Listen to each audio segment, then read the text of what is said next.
నాకైతే ఇందాక ఇది పేరు చెప్పారు, చిట్టిబాబు గారు వాళ్ళ నాయనమ్మ గారి పేరు రత్తమ్మ గారు. అక్కడి నుంచి మరి ఎలా వచ్చిందో ఆ జనరేషన్కి, అంటే అటు రత్తమ్మ గారు, వాళ్ళ నానమ్మ గారు, వాళ్ళ అమ్మగారు, మళ్ళీ ఇప్పుడు వాళ్ళ భార్య చిట్టిబాబు గారు అదృష్టవంతులు. ఫస్ట్ ఆఫ్ ఆల్ అటు వాళ్ళ నాయనమ్మ గారు, అమ్మగారు వండి పెట్టారు, ఇప్పుడు వచ్చిన భార్య గారు వండి పెడుతున్నారు, రేపు కోడలను కూడా అలాగే తయారు చేస్తారో ఏంటో మరి. ఆల్రెడీ కొడుకులు అలాగే ఉన్నారు, డౌట్ ఏం లేదు.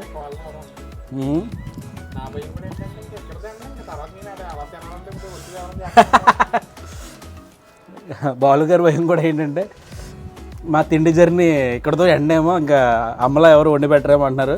చూడండి మరి ఎవరైనా వండి పెట్టగలిగే కెపాసిటీ ఉన్న వాళ్ళు ఎవరైనా ఉంటే గోదావరి రుచులు బాలు గారి పేజ్కి రిక్వెస్ట్ పెట్టండి.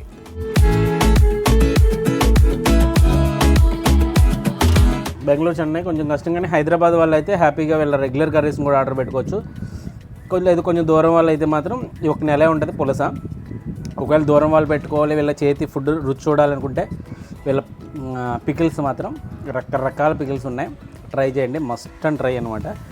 ఇంకా చాలా ఉన్నాయి, కానీ నేను మెల్లిగా తింటాను, వీడియో లెంత్ ఎక్కువ అవుతుంది కాబట్టి ఇక్కడితో వీడియోని అయితే ఎండ్ చేస్తాను.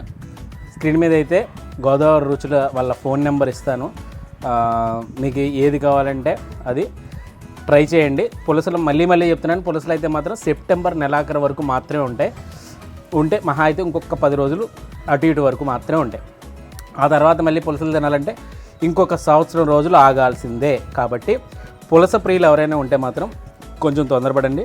మిగతా కర్రీలు అంటారా, మీ అకేషన్ని బట్టి, మీ ఇంట్రెస్ట్ని బట్టి, మీ దూరాలను బట్టి ఏ కూరలు ఎంతెంత ఆర్డర్ చేసుకోవాలో వాళ్ళకి ఫోన్ చేసినా చెప్తారు. ఇంత దూరంలో ఉన్నాను, ఏ కూర ఆర్డర్ చేసుకుంటే నేను తినగలుగుతానంటే వాళ్ళే ఫెయిర్గా చెప్తారు. బిజినెస్లా కాదు, ఫెయిర్గా చక్కగా మాట్లాడతారు.